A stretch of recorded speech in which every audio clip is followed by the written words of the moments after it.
جی السلام علیکم۔ آپ کو پتہ ہوگا کہ الیکشن کمیشن آف پاکستان نے جو پنجاب میں ہونے والے الیکشن تھے ان کو ملتوی کر دیا۔ اس کے بعد خیبر پختونخوا کے گورنر نے بھی الیکشن کمیشن آف پاکستان سے یہ درخواست کی کہ آپ کے پی اسمبلی ہے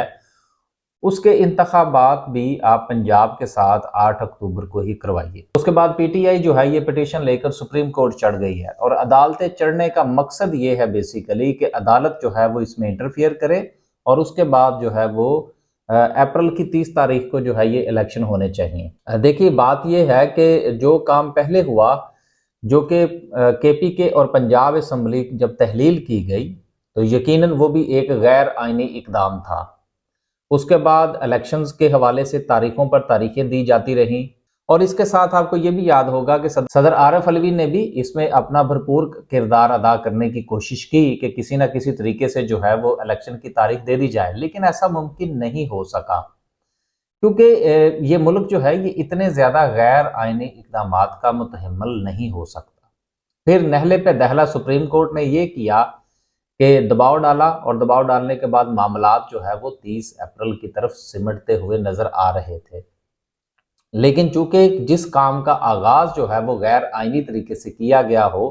اور 2 اسمبلیاں جو ہے وہ صرف محض کسی ایک شخص کی انا کی تسکین کے لیے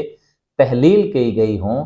تو یقیناً اس کے بعد جو ہے وہ حالات جس طرح سے بگڑے اس طرح سے بگڑنے بنتے تھے۔ اب دوبارہ سے جو بال ہے وہ سپریم کورٹ کے کورٹ میں چلی گئی ہے، اور آج جو ہے وہ اگر آپ نے سپریم کورٹ کے چیف جسٹس صاحب کا بیان سنا ہو، پڑھا ہو، دیکھا ہو، تو اس میں انہوں نے اس بات کی طرف اشارہ کرنے کی کوشش کی ہے کہ جو تمام لوگ جو ہیں وہ مل بیٹھ کر جو ہے وہ آپ بتائیے کہ فیئر اور فری الیکشن جو ہے وہ کس طرح سے ہوں گے۔ سوال یہاں پر یہ پیدا ہوتا ہے کہ جس وقت عدالتیں جو ہیں ان کا کام یہ نہیں ہوتا کہ وہ اس قسم کی جو فیورز ہیں وہ پولیٹیکل پارٹی سے لینے کی کوشش کریں، ان کا کام ہوتا ہے آئین اور قانون کے مطابق فیصلہ کرنا۔ عدالتوں کا یہ بھی کام نہیں ہوتا کہ وہ فیصلے جو ہیں وہ اپنے ضمیر کی بنیاد پر کریں، کیونکہ ضمیر جو ہے وہ انسان کی شخصیت کے ساتھ ساتھ اس کے بھی رخ بدلتے رہتے ہیں۔ اگر ضمیر کا رخ بدل جائے تو اس کا یہ مطلب نہیں ہے کہ آپ اپنے فیصلوں کا رخ بھی بدلتے ہیں۔ تو بہرحال یہ توہین عدالت نہیں ہے، نہ ہی میں عدالت کے حوالے سے بات کر رہا ہوں۔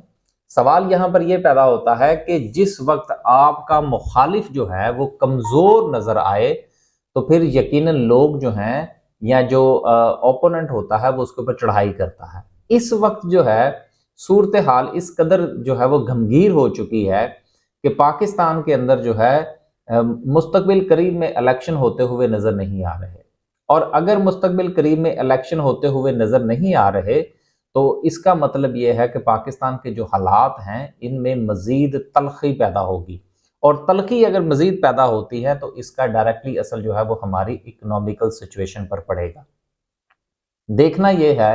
کہ سپریم کورٹ کیا فیصلہ کرتی ہے۔ جس طرح سے سپریم کورٹ اپنے